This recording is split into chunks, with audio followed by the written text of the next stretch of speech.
بھارت میں مودی سرکار نے مقبوضہ کشمیر کی صورتحال دنیا کو بتانے والے صحافیوں اور سول سوسائٹی کے نمائندوں کی زبان بند کر دی۔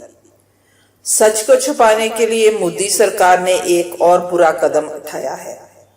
دہلی میں پریس کلب آف انڈیا میں مقبوضہ کشمیر کی تازہ ترین صورتحال سے متعلق ویڈیوز اور تصاویر دکھانے کی اجازت عین موقع پر واپس لے لی گئی۔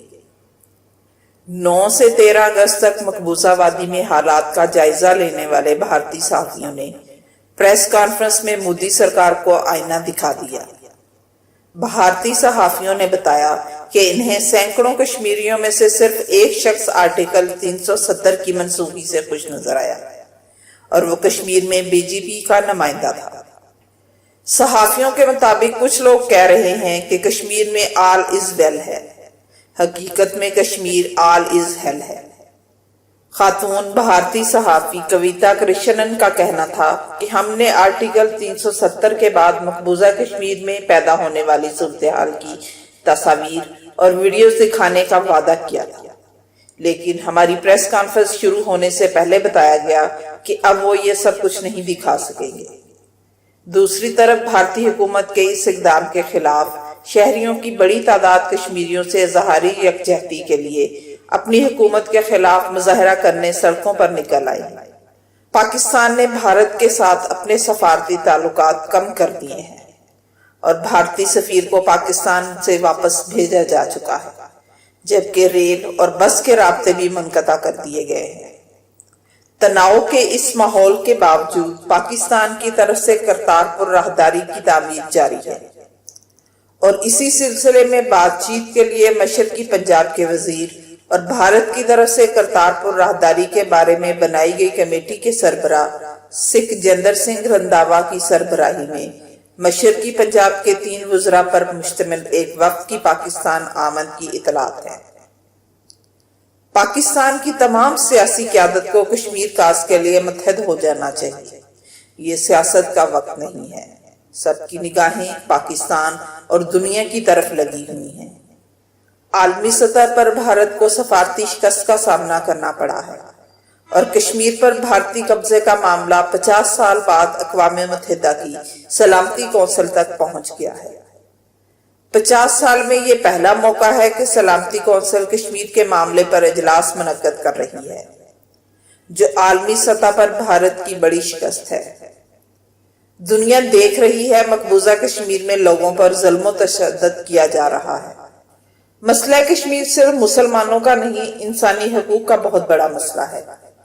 دنیا بھر میں بھارت کے خلاف لوگ نکلے ہیں اور احتجاج کیا جا رہا ہے۔ بھارت مسئلہ کشمیر سے توجہ ہٹانے کے لیے بلا اشتعال فائرنگ کر رہا ہے۔ پاک فوج نے ایل او سی پر بھرپور جوابی کارروائی کرتے ہوئے 5 بھارتی فوجی جوان مارے ہیں۔ دنیا کو احساس ہے 2 ایٹمی طاقتیں آمنے سامنے کھڑی ہیں۔ دنیا کی آنکھیں کھل رہی ہیں۔ مسئلہ کشمیر عالمی سطح پر اٹھایا جا رہا ہے۔ دنیا دیکھ رہی ہے کہ 11واں دن ہے اور کشمیر میں کرفیو نافذ ہے۔ کھانا دستیاب نہیں، ادویات میسر نہیں، تمام قیادت پابند سلاسل ہے۔ کشمیر اور ریاست کو مٹانے کے لیے مودی نے جو چال چلی ہے، اس کو کشمیری قوم نے مسترد کر دیا ہے۔ اس سے پہلے خون خرابہ ہو، سلامتی کونسل کو اپنا کردار ادا کرنا ہوگا۔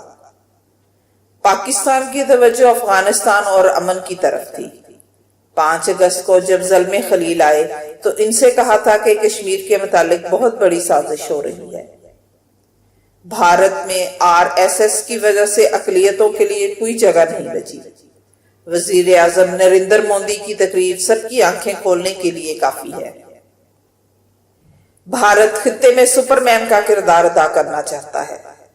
ڈاکٹر فردوس عاشق اعوان نے کہا ہے کہ بطور مسلمان ہم جس شخص کو شیطان سمجھتے ہیں، اس کو کنکریاں مار کر تسکین محسوس کرتے ہیں۔ ہمارے مذہبی فریضے میں شیطان کو کنکریاں مارنا باعث ثواب ہے۔ دنیا کے دور حاضر کے سب سے بڑے شیطان مودی کو جب اینٹ کا جواب پتھر سے ملے گا تو اس شیطان کو دنیا میں کہیں جگہ نہیں ملے گی۔ کیونکہ دنیا میں جہاں جہاں مسلمان بستا ہے وہ اپنی اس پاک سرزمین کی حفاظت کے لیے مودی کی شیطانی ذہنیت کو ملیا میٹ کرنے کے لیے بے چین اور بےتاب ہے۔ وزیر اعظم عمران خان نے ایل او سی پر کھڑے ہو کر بھارتی وزیر اعظم کو للکارا ہے۔ انہوں نے اپنی تقریر میں کہا کہ ہم اینٹ کا جواب پتھر سے دیں گے۔ عمران خان نے للکار کر کہہ دیا کہ یہ وہ فوج ہے جو تعداد دیکھ کر نہیں بلکہ جذبہ ایمانی اور اللہ تعالیٰ کی مدد سے اپنے طاقتور دشمنوں کو ملیا میٹ کرنے کی صلاحیت رکھتی ہے۔ بھارتی وزیر اعظم نے مقبوضہ کشمیر کو دنیا کی سب سے بڑی جیل میں تبدیل کر دیا ہے۔ فلسطین میں بھی لوگوں کو 11 دن بھوکا نہیں رکھا گیا۔ مودی نے کشمیریوں کے تمام بنیادی حقوق بھی چھین لیے۔ مقبوضہ وادی میں عورتوں اور بچوں کی حالت انتہائی مفلوج ہے۔ وادی میں خوراک اور ادویات تک بھی ختم ہو چکی ہیں۔ وزیر اعظم عمران خان نے ایک بار پھر کہا ہے کہ مقبوضہ کشمیر کی صورتحال پر دنیا کو خبردار کرتے ہیں کہ مقبوضہ کشمیر میں جو کچھ ہو رہا ہے اگر ایسا ہونے دیا گیا تو نتائج خطرناک ہوں گے۔ مقبوضہ کشمیر میں 12 دن سے کرفیو نافذ ہے۔ پہلے سے بھاری فوج کے زیر قبضہ علاقے میں اضافی دستے تعینات ہیں۔ آر ایس ایس کے گنڈوں کو کشمیر میں بھیجا جا رہا ہے۔ مقبوضہ وادی میں مواصلاتی نظام مکمل طور پر بند ہے۔ مودی کے مقبوضہ کشمیر میں اقدامات گجرات میں مسلمانوں کی نسل کشی کی مثال ہے۔ کیا دنیا خاموشی سے مقبوضہ کشمیر میں مسلمانوں کی نسل کشی دیکھتی رہے گی؟ دنیا کو خبردار کرنا ہے کہ اگر ایسے ہونے دیا گیا تو نتائج خطرناک ہوں گے۔ مسلم دنیا سے شدید رد عمل اور سنگین نتائج برآمد ہوں گے۔